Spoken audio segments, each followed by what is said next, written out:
हम लोग को तीन चीज़ पे बात करना है। वेलोसिटी से तो लीनियर मोमेंटम बना ही है ना, तो हमको तीन चीज़ के डायरेक्शन पे बात करना है। एंगुलर मोमेंटम, ठीक, लीनियर मोमेंटम, ठीक है, और रेडियस जिसको हम पोजीशन वेक्टर के रूप में भी जान सकते हैं। हमको यहाँ पे रोटेशनल मोशन करवाना है, और रोटेशनल मोशन में हर एक पॉइंट पर क्या होता है, सर्क्यूलर मोशन होता है, यानी हर एक पार्टिकल का सर्क्यूलर मोशन होता है रोटेशनल मोशन में। तो ये आपके पास ये है साइकिल का, ठीक है।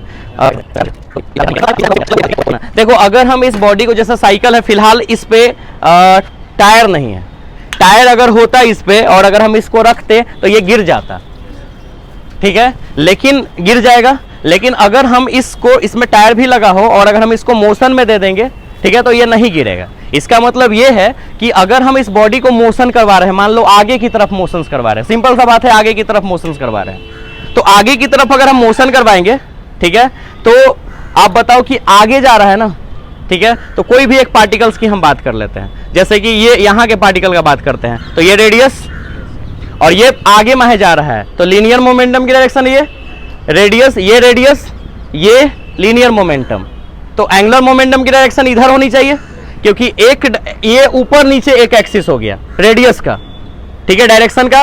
और लीनियर मोमेंटम के लिए ये ईस्ट वेस्ट यानी पूर्व पश्चिम, तो डेफिनेटली एंगुलर मोमेंटम का डायरेक्शन क्या होना चाहिए, ठीक है, साउथ और नॉर्थ होना चाहिए, नॉर्थ साउथ यानी उत्तर और दक्षिण दिशा में होनी चाहिए। तो ये वाली जो एक्सिस है, यही ना रोटेशनल एक्सिस जो है, वही एक्सिस तुम्हारा एंगुलर मोमेंटम का डायरेक्शन होता है। तो जब हम इसको मूव करवाएंगे ऐसे, तो ये इसकी एंगुलर मोमेंटम की डायरेक्शन हमेशा बनी रहे, इसके लिए इसको खड़ा रहना होगा।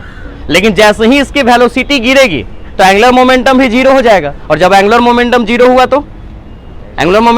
तो उसके डायरेक्शन का कोई मतलब नहीं है, फिर ग्रेविटी उस पर फोर्स लगा के उसको नीचे खींच लेगा। तो जब तक ये बॉडी मोशन में रहेगा तब तक नहीं नीचे गिरेगा, क्योंकि ये एक्सिस ऑफ रोटेशन जो है, ये वाली जिसको हम डायरेक्शन ऑफ एंगुलर मोमेंटम भी बोल सकते हैं, ये इस डायरेक्शन में होना चाहिए, ठीक है। तो ये जब ऐसे मोशन में रहेगा, अगेन अब ये तिरछे चला जाएगा, पकड़ ले, लाओ अगेन, हैं टकराता तो जरूर है। वेलोसिटी है जब तक वो खड़ा है ना, और गिरने देना चाहिए था ना, चलो लाओ कोई नहीं, फिर से जब तक वेलोसिटी तब तक वो रहेगा ना सीधा, और जैसी वेलोसिटी खत्म, ग्रेविटी उसको खींचेगा ना।